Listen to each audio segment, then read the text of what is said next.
countdown for blast-off. X minus 5, 4, 3, 2, X minus 1, fire.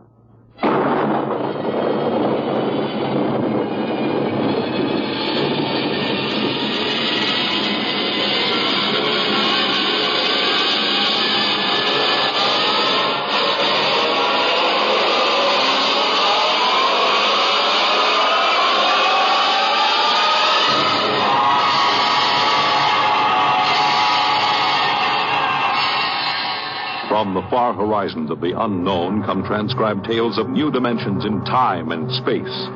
These are stories of the future, adventures in which you'll live in a million, could be years, on 1,000, maybe worlds. X minus 1.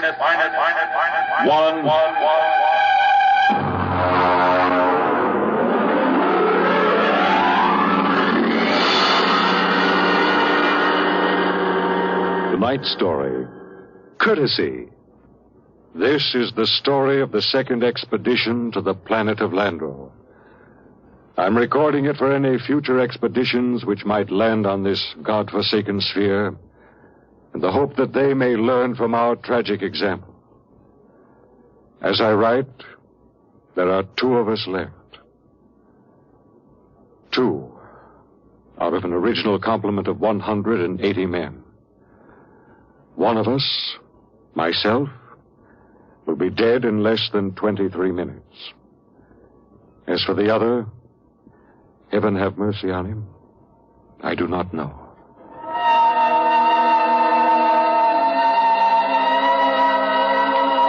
On June 3rd, 1997, less than 2 months ago, the last of our supply ships blasted off from Lando for their return to Earth. After it had gone, I remember looking out across the plain at the dead city, one of thousands that dotted this planet. It had tall, graceful buildings, atomic power systems, vacuum conveyors, all perfect, all deserted, all ominous. How had it happened? The best guess was that the plague had frightened the original inhabitants of the planet so that they'd piled into rocket ships and headed for some distant planet. I often wondered why a civilization so advanced as Landro could not find a serum to beat the plague. It had taken our Earth doctors less than 6 months to develop an immunization method. Well, maybe those aborigines back in the hills knew the answer. That strange, ugly little people who had taken to the caves the day we landed. I was thinking these things when something happened that gave me the shock of my life. Good evening, Captain. Oh, what brings you here, Doctor? It's the matter of the serum, sir. Oh, what about the serum? It's no good. No good? It's too old. 10 years too old. But didn't you examine it? Yes, I did, but, well, my eyesight has been failing lately. Are you aware, Doctor, that the last supply ship has returned to Earth? Do you know we'll have no more contact for 2 years? Just, how long do you give us? Well, the present immunity will last a week or so. Then, without booster shots, it's just a question of time until someone picks up the plague. After that... What about the natives? They don't die from the plague? The accepted theory is that they have developed an immunity. Well, suppose they haven't developed an immunity, Doctor. Suppose they get the disease. Then they must have a treatment for it.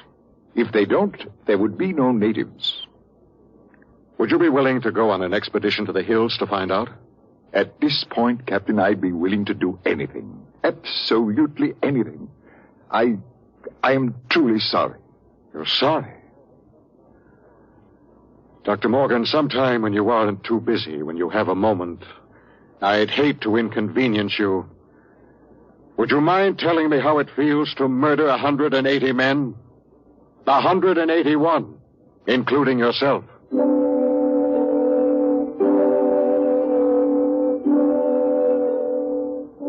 I did a lot of thinking after Dr. Morgan left my hut. It was still unreal for me.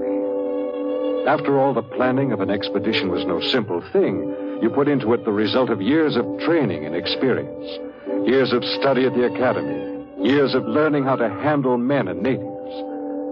Every man on my crew was hand-picked for his skill. And yet, a simple thing like a myopic surgeon misreading a label could blast the whole thing. Yes, it was a shame. And I did the only thing I could think of. I yelled for Bat Ears Brady. Brady! Get your carcass in here. Take the lead out. Okay. Well, what's up? Sit down, Bat Ears. You got trouble, Kev? We got trouble. What? The serum's no good. What? Morgan forgot to check it. It's 10 years too old. Holy jumping snails. You're going to court-martial That wouldn't do much good. We'll all be dead pretty soon unless somebody figures something out. Well, what are you going to do, Kev? Well, there's only one chance. One chance in 10 million. What? The natives. Them cave rats. What good can they do us? Now, they don't get the plague, so maybe they know a cure. Okay. Let's get a few of them and beat it out of them. That's why you're here. Shoot. How'd you like to come along on a little expedition up to the cave country? You, me, the doctor, and Faulkner. Faulkner? Now, listen, Cap, he's worse than the doctor. Yes, but he knows more about the native culture than anybody here. He's the only one who's completely familiar with the records of the first expedition. Okay, so it's me, you, the doc, and Faulkner. When do we start? Tonight, in half an hour. We should reach the cave country by tomorrow. With luck, we'll be able to find natives before night.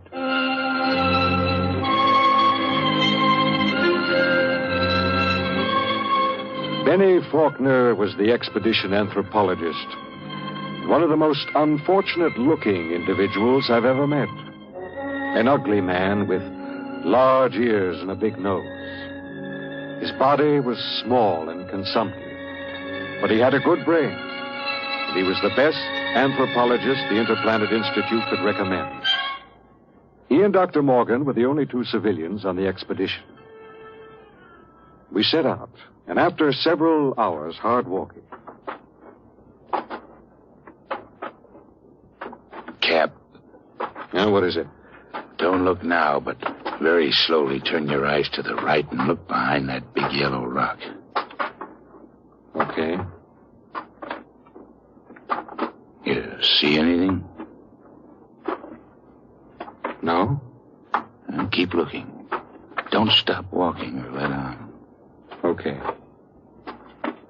There. Yes, it looked like a shadow or something. It's one of them gimpos. He's been following us now for almost an hour, dodging in and out behind the rocks. Shall I bring him in? No, not yet. Just pretend you don't see him. Tell the others if they notice to show no fear. There's nothing will start these simple-minded cavemen like fear.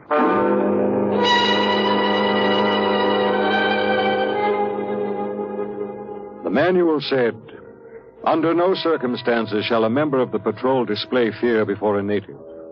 The dignity of the Earthman must be preserved at all costs. Just before dawn, we reached the cave country. We were tired and hungry, and we stopped to cook some food and rest. Everything was quiet. There was no sign of the gimpo which had been trailing us until... Okay, get in there, you sneaking little monkey man. Come on, before I break this shovel on your stern. Yeah, what's the trouble? Cap, I caught me one of these gimpos sneaking around outside the tent. Bring him in the light of the fire. We can get a look at him. Faulkner? Yes, sir? Keep an eye on him. Try to establish some communication. All right, get in there. Now, look out. No need to knock him down, Bat Ears. Oh, that's the only language they understand. See if you can reach him, Faulkner. Okay, Captain. I'll need a drum of some sort. A what? Well, they have no language as we know it, and they have a very rudimentary sense of hearing. I find they communicate with one another through a very primitive kind of vibration of the tongue. The closest I can come is a series of drum beats, a sort of Morse code. The psychologist on the first expedition had it worked out before he was killed by the plague. I've studied his notes, and I think it'll work. You mean these little critters can talk to one another? Yes, I believe they can. At any rate, we'll have a chance to find out. Do we have something I can use for a drum? Here, take my water bottle. Thank you, Doctor. Now, I'll tap it 3 times. That's a greeting of some sort. Just a moment. Yes, sir? I don't want you treating this fellow like an equal. Don't give him the idea that we're desperate. Once they sense that, you're lost. I have to communicate with him, sir. Now, just bear in mind what I said. Dignity. Yes, sir. I'll do my best, sir. It was a strange sight. On one side of the water bottle crouched little Benny Faulkner, looking for all the world like a human spider. Across from him crouched the Landry, a humpbacked, gray little creature with an enormous head and those huge, soft lavender eyes. Every few moments, one would stop the strange tattoo of communication, and the other would take it up. I'm setting forth in this narrative the most vital part of their conversation, as Benny Faulkner later transcribed it from the best of his memory. Benny asked, "Why were your cities abandoned? Was it the plague?" The native said yes. Benny said, "Do you still fear the plague?" The native answered yes. "Do any of your people become afflicted?" The answer was some. "How do you treat them?" Silence. "How can we find a cure for the plague?" More silence. Then the native said, "Go among my people." Then he asked, "Will we find the answer among your people?" And the native replied, "My people have the answer." Then he said, "Will you tell me the answer?" The native repeated, "Go among my people." As far as the Landrian was concerned, the conversation was ended. He rose to go, and Faulkner stepped from his path, but Brady was there to ensure the bet. Hold on there, bucko. You ain't going no place. Don't maltreat him, Brady. What did he say, Penny? He says his people have the answer. What do you think? There may be some truth in it. He says some of his people still get the plague. That must mean it isn't a question of immunity. They must have a cure. Well, he wasn't clear on that. Then they must have a vaccine to keep it from spreading. Does he know? His answer is for us to go among his people. Well, that leaves it up to us. The first level of caves is on top of that cliff about a mile ahead. It's a trap. I'll bet my last dollar on it. Well, maybe not. And we'll have to risk it. Wait. Well? Let me go. I got you all into this. But how will you talk? Benny here can give me enough of the code so I can ask the big question. You understand that they might just decide to cut your throat? I'm fully aware of the risk. All right, Doctor. You go ahead. We'll wait at the foot of the cliff. If you aren't back down in 3 hours, we'll come up after you. What about the Gimpo here? We'll hold him as a hostage to ensure the doctor's safety. If the doc comes back, all right, we'll let him go. If not, well, that's your job, Brady. A pleasure.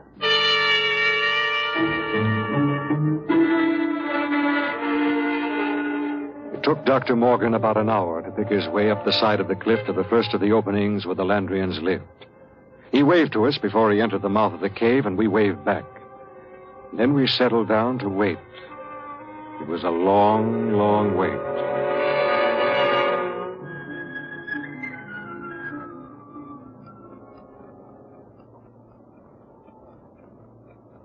8 o'clock.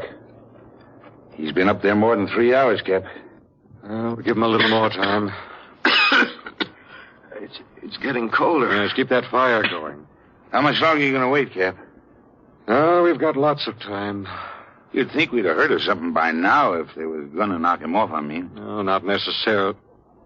Wait. Look, up on the cliff. That's him, all right. Hey, what's he running for? Oh, no, he looks scared. That crazy fool, if he don't look out... Doctor! Dr. Morgan, look out! Look out!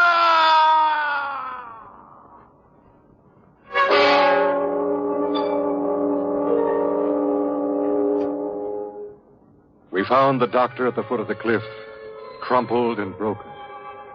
There were no marks on his body, nothing except a twisted, mocking grin on his face. Oh, yes, and one other thing. Scrawled across the pad he had taken with him on which to make notes concerning the answer was a single word. The word was courtesy. We threw the paper away. The expedition was a failure. Though Bat Ears claimed he'd get it out of the Gimpo if I'd let him. I nodded in agreement, Bad Ears took the little native off behind an outcropping of rock. He was back in 15 minutes, dripping with sweat. Well, let's go, Cap. Nothing. But nothing. Is he... They ain't made very good, these little gray people. They come apart too easy, so let's go, huh, Cap? All right. Benny... Benny, what is it? I feel kind of sick. All of a sudden, in the back of my head, a dull kind of pain. Let me see your tongue. Come on, give him a hand, Bad Ears. We've got to get him back to camp. What is it? I'm not sure, but that blackness on the tongue and the headache, it could be the plague.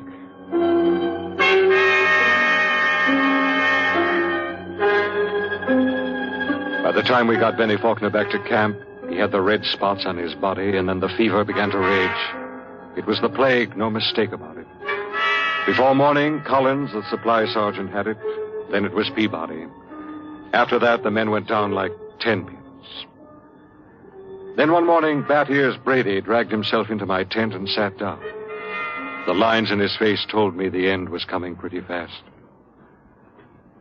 Sit down, Brady. Well, what's the count? 6 left. We buried the chaplain today. Got anything to drink? Sorry, I'm all out. How about a cigarette, then? You got a cigarette? Yeah, sure. Here. How's Faulkner? I don't get it. He's still alive. Still alive? Yep. In fact, he's getting better. He's sitting up. Holy mackerel. Oh, this is a good cigarette. It's like any other. No. This one's different, Cap. This is my last. What do you mean, Brady? Take a look at my tongue. See? Little black spots.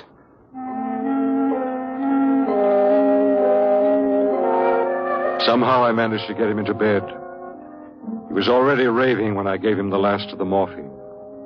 It was incredible. Big, brawling, Bat Ears Brady, a tower of strength, lying sick and whimpering on a cot. When he died, I went out on the moors to think. The sun was a dull red glow. A cold breeze whipped up. But somehow I couldn't forget Faulkner. Why should Faulkner recover from a plague from which no man has ever recovered? Surely there must be a reason. Nothing happened without a reason. I turned and went back to see Benny Faulkner. Hello, Captain.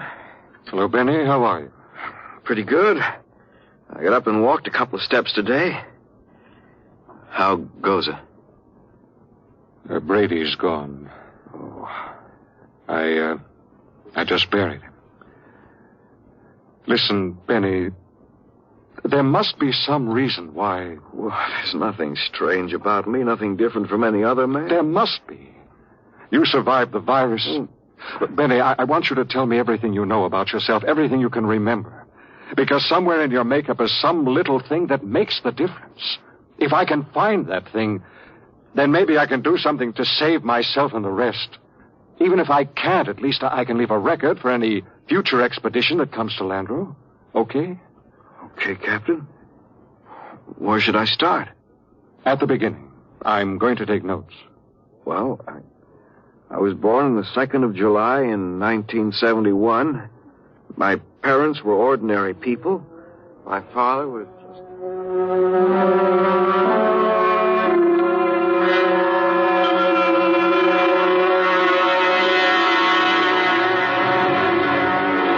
Look, Captain, I've told you everything I can remember. 3 days now you've gone over me, pawed me, questioned me. What else can I tell you? Benny, let's go over that last part once again. Where should I start? Take it from where the native started to walk away. You stepped out of his path, and Brady grabbed him. Okay, so I stepped out of his path. Why? What do you mean, why? Why did you step out of his path? Why not? Courtesy, I guess. What's the matter? Courtesy. That's the word that Dr. Morgan had scrawled in his notebook. Well, I don't see that. I don't either. Tell me, Benny, why should you want to be courteous to a native? Why not? What about maintaining your own dignity? Are you talking about dignity or arrogance? I don't know. Benny, listen, maybe we were all wet in our deductions. Maybe these cities here on Landro weren't deserted centuries ago. Maybe these little people up in the caves are the same people who used to live in those big cities. Why would they leave? Maybe they found out the big cities weren't the answer. Maybe they found out that civilization doesn't necessarily bring happiness. So they just packed up and left. Returned to the simple. Oh, it doesn't make sense. You're forgetting the plague. What is the plague, Benny? Well, I don't know. Is it a virus? I don't think they ever found out. You know what I think? What? I think the plague is nothing more than what we know as greed and arrogance. Captain, you're going off your rocker. I think maybe we're in line to die, even if the serum was good. In fact, I don't think the serum had anything to do with it. Oh, I never heard anything as crazy, fantastic in my life. No?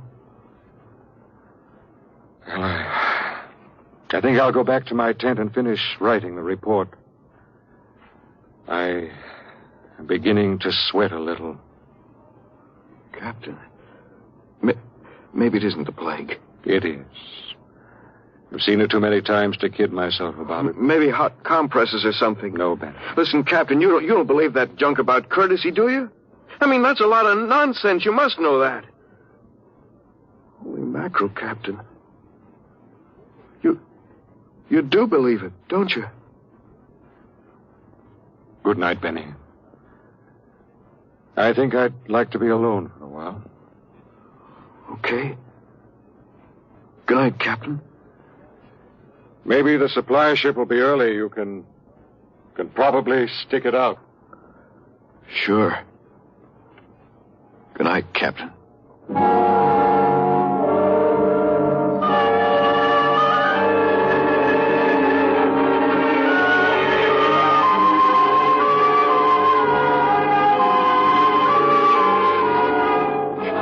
This concludes my report. I'm turning it over to Benny Faulkner in the hopes that he will be able to transmit it to any other expedition commander who contemplates exploring the planet of Landro. The fever is beginning to mount now. My hands tremble as I write. The end should not be far off. There's little question in my mind as to what it will be. You see, I didn't have a chance. I stepped out of no paths. I showed no courtesy.